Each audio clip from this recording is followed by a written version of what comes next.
I met Jeffrey Epstein when I moved to a house next door to him in New York, right? And I met him then.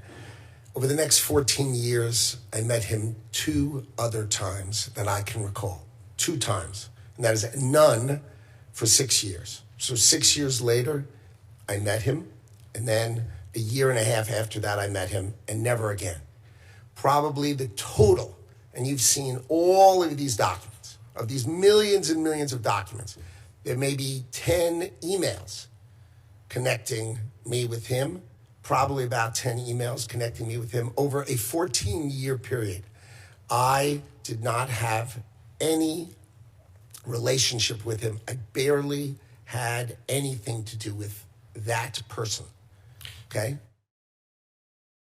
Did you, in fact, make the visit to Jeffrey Epstein's private island? I did have lunch with him as I was on a boat going across on a family vacation.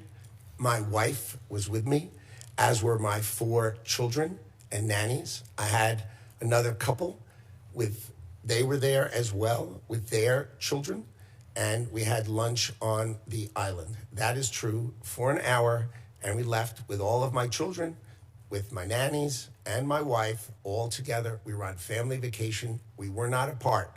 To suggest there was anything untoward about that in 2012, I don't recall why we did it, but Mr. Secretary, again, as I said, there's not an indication that you yourself engaged in any wrongdoing with Jeffrey Epstein. It's the fact that you believe that you misled the country and the Congress based on your earlier statements.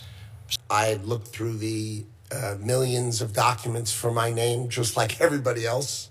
Yeah. And what I found was there was a document that says that I had a meeting with him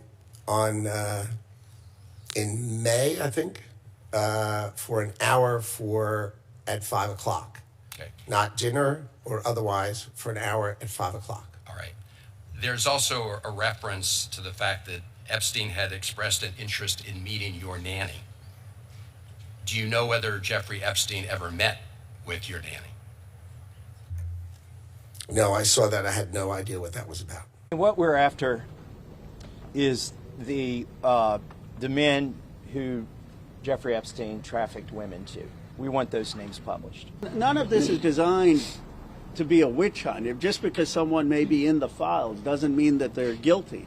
But there are very powerful people who raped these underage girls. It wasn't just Epstein and Maxwell, or showed up to the island, or showed up to the ranch, or showed up to the home knowing underage girls were being paraded around, and some of the sickening stuff in there about the violence.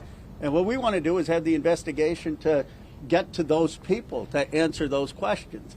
You're calling for Howard Lutnick to resign. I believe that Lutnick, at the very least, needs to be brought before Congress. I think, based on the evidence, he should be out of the cabinet. But I mean, people say, "Oh, you're just a Democrat saying that." No, I mean, look at what he is, how much influence he had with Epstein, and he wasn't transparent about it. But again, it's not about Lutnick, and it's not about any particular person. In this country, we have to make a decision. Are we going to allow rich and powerful people who were friends and had no problem doing business and showing up with a pedophile who was raping underage girls? Are we just going to allow them to skate? Or like other countries, are we going to have elite accountability and have accountability for the people who did that? Most Americans believe we need accountability.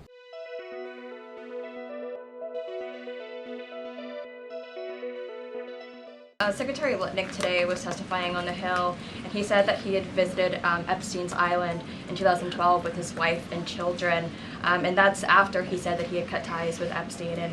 And Justice Department documents show that he was in contact with Epstein through 2018 over messages. So does the White House stand behind Secretary Lutnick right now, or given what he has said today, has there been any shift in how the White House is viewing Secretary Lutnick's performance? No, Secretary Lutnick remains a very important member of President Trump's team, and the president fully supports the secretary.